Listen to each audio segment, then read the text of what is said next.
Tujuan hidup itu adalah hidup itu sendiri. Nikmati aja sekarang hidup. Apa adanya. Dan hidup cuma dua. Cuma dua dalam hidup. Yang datang dalam hidup cuma dua. Enggak tiga, enggak empat. Satu, yang kita ingin. Dua, yang kita tidak ingin. Itu aja. Apakah dalam hidup ada penderitaan? Enggak ada.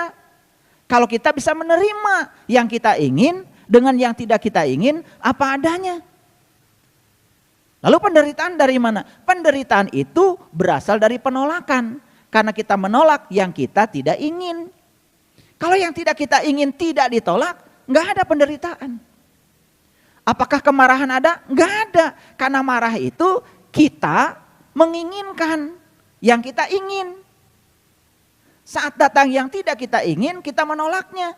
Karena menolak, kita jadi marah. Kebencian ada? Enggak ada.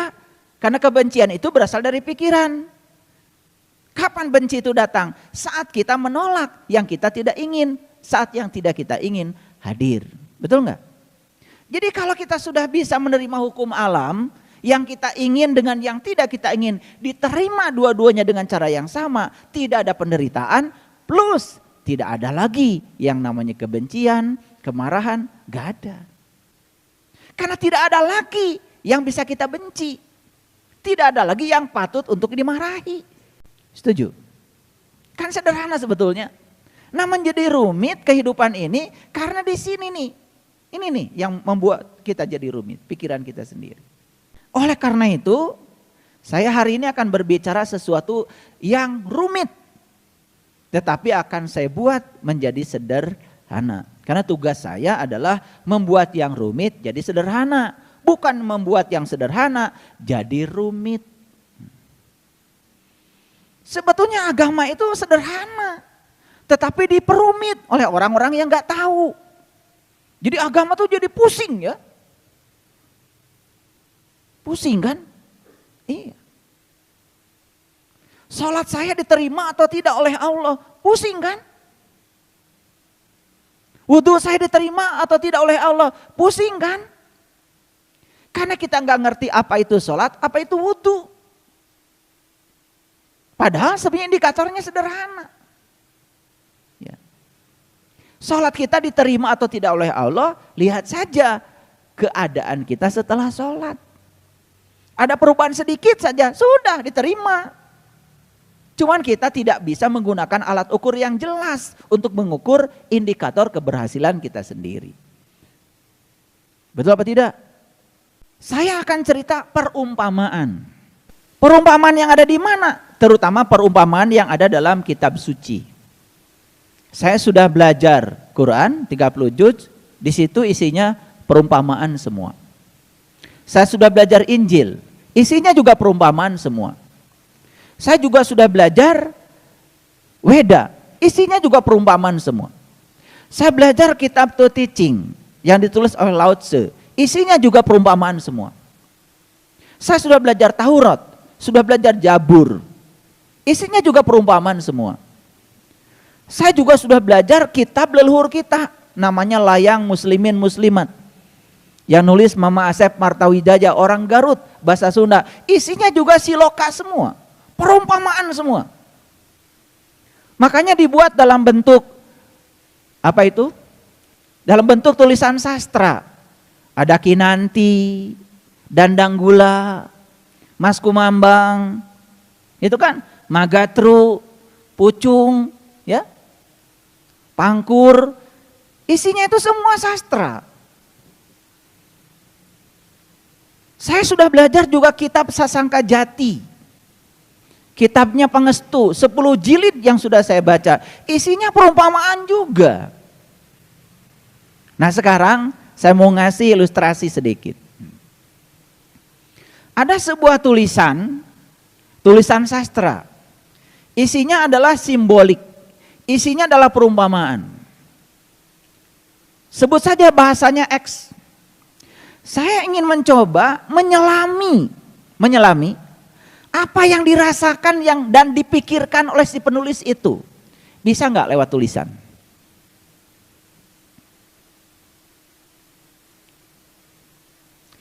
Mama Asep Martawijaya di Garut menulis layang muslimin muslimat. Kan itu tulisan. Tulisan itu rangkaian huruf yang berupa kata-kata menjadi kalimat, menjadi paragraf. Kenapa beliau menulis itu? Kan satu, beliau ingin menyampaikan apa yang beliau rasakan, apa yang beliau pikirkan, ingin dirasakan dan dipikirkan oleh kita kan sebetulnya. Jadi setiap tulisan itu isinya adalah gagasan. Karena beliau ingin membagikan kebahagiaan yang beliau rasakan ingin dibagikan kepada kita, rasa yang beliau rasakan, kenikmatan yang beliau rasakan ingin dibagikan kepada kita.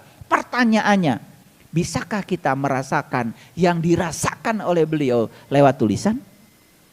Bisa? Gak akan bisa. Gak akan bisa. Walaupun bisa, kalian hanya menerka-nerka saja. Akibatnya hanya menggunakan prasangka. Ada orang habis minum kopi, rasakan? Dia tuliskan pengalaman minum kopi dalam kata-kata. Kemudian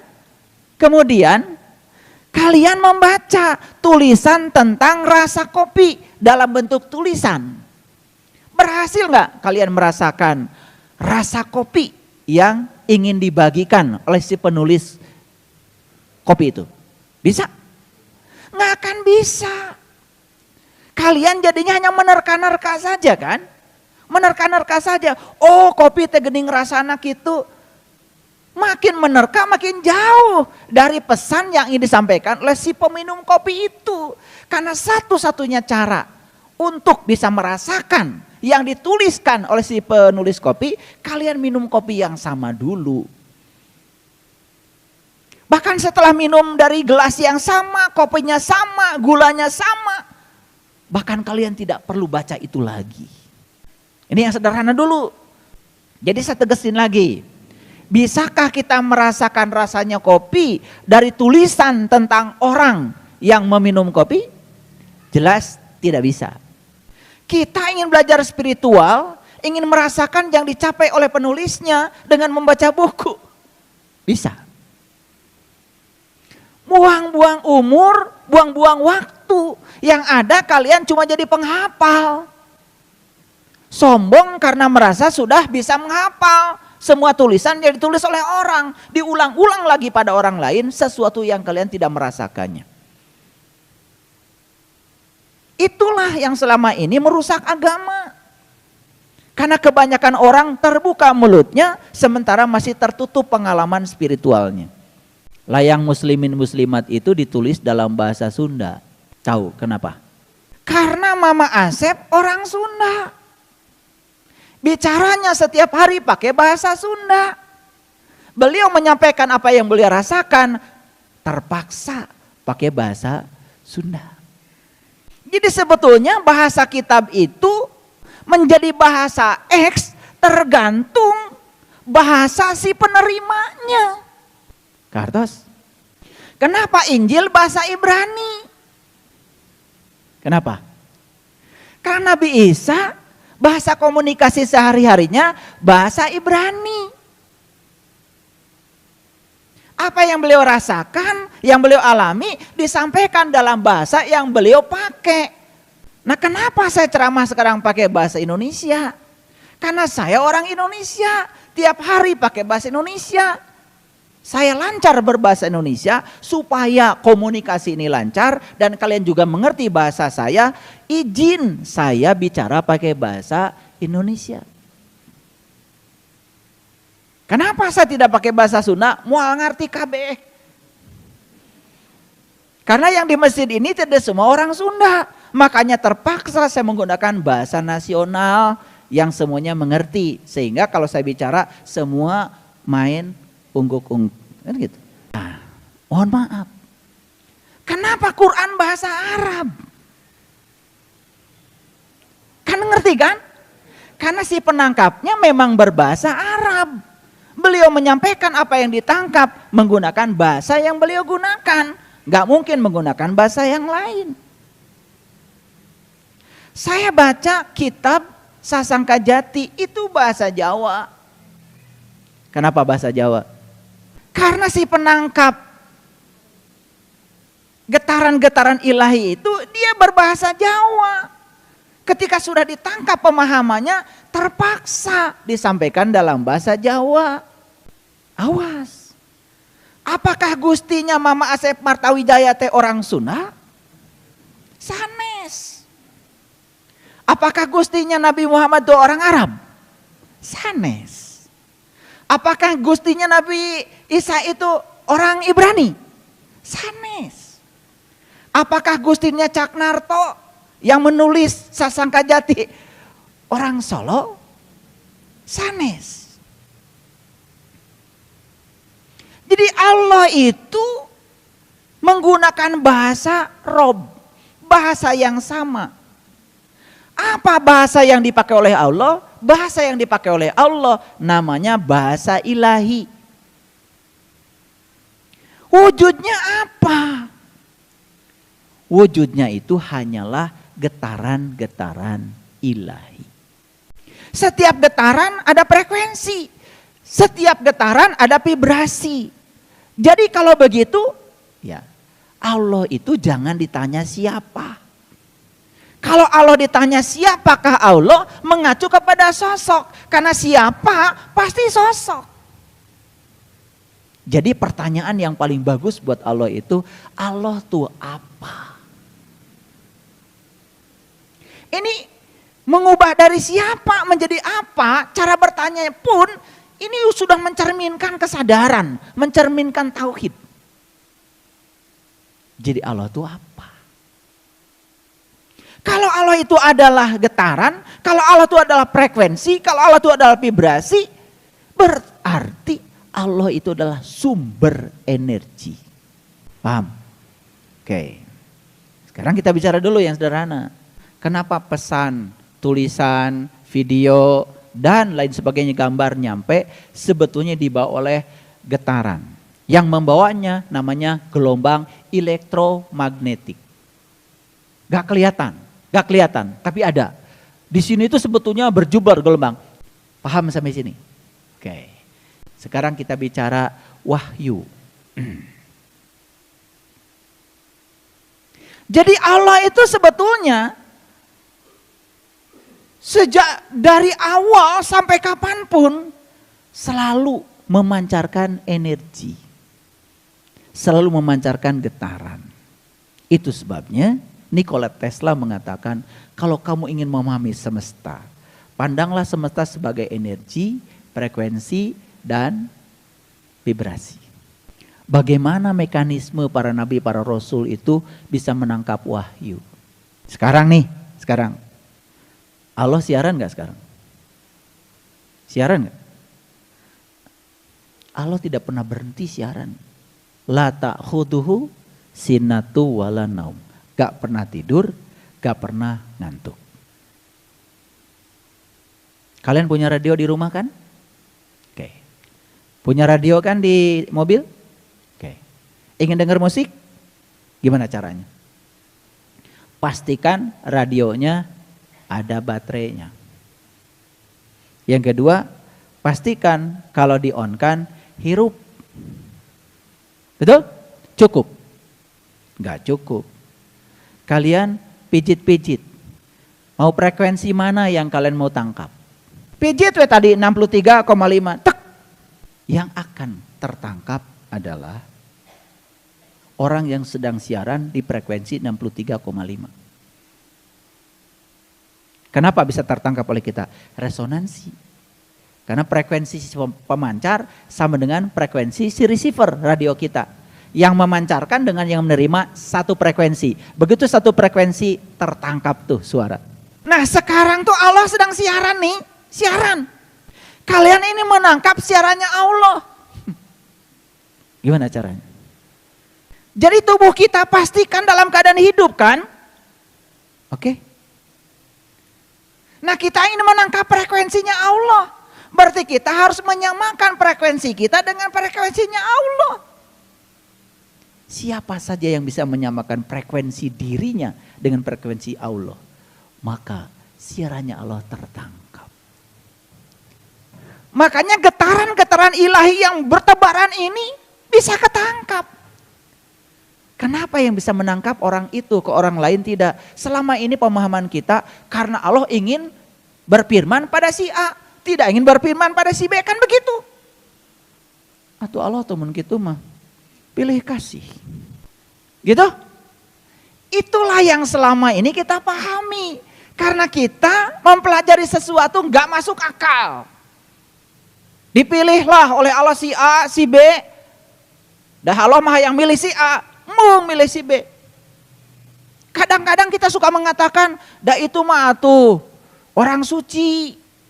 Hari mana? Dah saya mah bukan orang suci. Jadi kita sudah menempatkan diri kita pada tempat yang tidak pantas. Maka kita tidak dipantaskan. Akibatnya apa? Ya kita tidak pernah bisa menerima getaran-getaran itu. Ngerti sampai sini sekarang? Jadi apa itu wahyu? Getaran ilahi. Siapa yang bisa menangkap wahyu? Yang bisa menyamakan frekuensi dirinya sama dengan frekuensinya Allah. Siapa itu? Siapa saja. Nah sekarang kenapa Nabi Muhammad bisa menangkap Quran? Apakah Allah ingin berfirman pada Nabi Muhammad dan tidak mau pada yang lain begitu?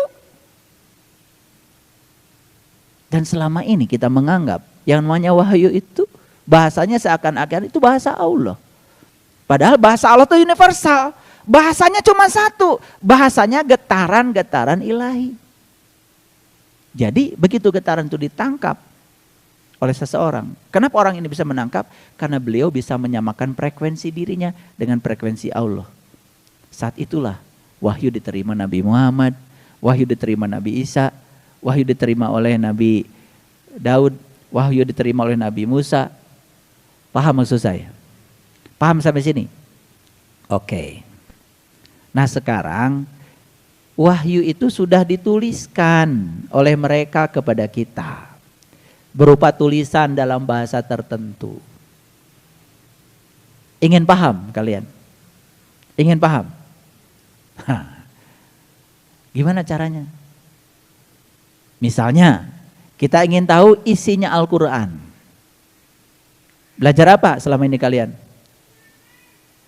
Belajar bahasa Arab. Gitu? Gitu. Setelah belajar bahasa Arab, bisa baca Quran? Bisa baca Quran dalam bahasa Arab. Ngerti ente? Sama enggak dengan yang tadi? Pengen merasakan rasanya kopi dari tulisan tentang kopi, tapi terdaek minum kopi. Sama enggak dengan itu? Tah sarua. Tapi karena kita itu mengizinkan diri kita dibodohi oleh orang-orang bodoh, ditambah lagi pahala ini, pahala itu dan lain sebagainya, sudah. Siapa yang baca surat Al-Kahfi tiap Jumat isuk-isuk 10 kali, insya Allah beunghar. Nu ngomong nage teu beunghar. Da beak waktuna baca Quran surat Al-Kahfi 10 kali, erek irah gawena. Tapi karena kalian percaya sama orang yang tidak layak untuk dipercaya, ya sudah kalian jadi korban. Saya tidak anti dengan itu. Isinya Quran surah Al-Kahfi itu luar biasa. Mun bisa nangkap isinya Quran surah Al-Kahfi dan kalian bisa mengimplementasikan isinya, benar. Lain maca wungkul.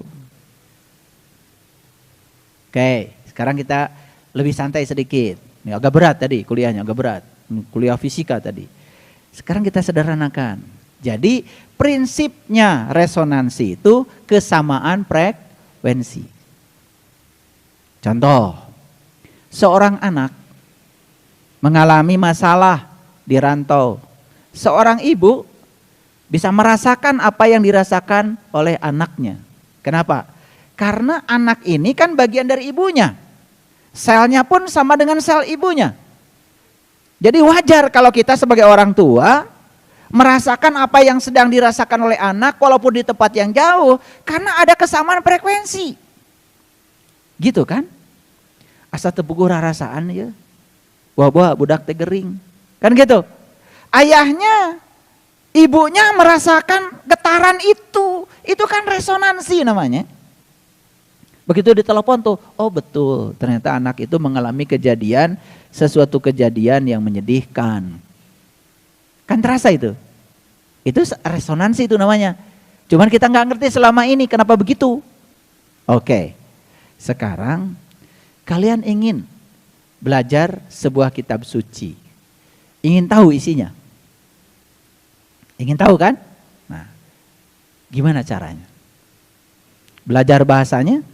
Setelah itu kemudian menerjemahkannya? Apakah ketika sudah diterjemahkan mengerti isinya? Mual ngerti. Dan itu yang selama ini terjadi.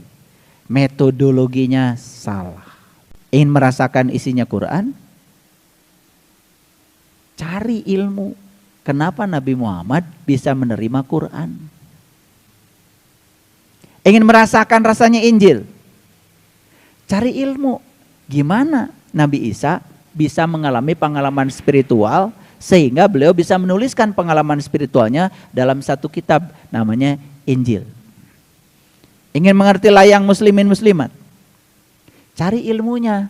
Gimana caranya Mama Asep Martawijaya kok bisa merasakan sebuah pengalaman spiritual yang pengalamannya ditulis secara rapi dalam bentuk kitab layang muslimin muslimat. Kartos.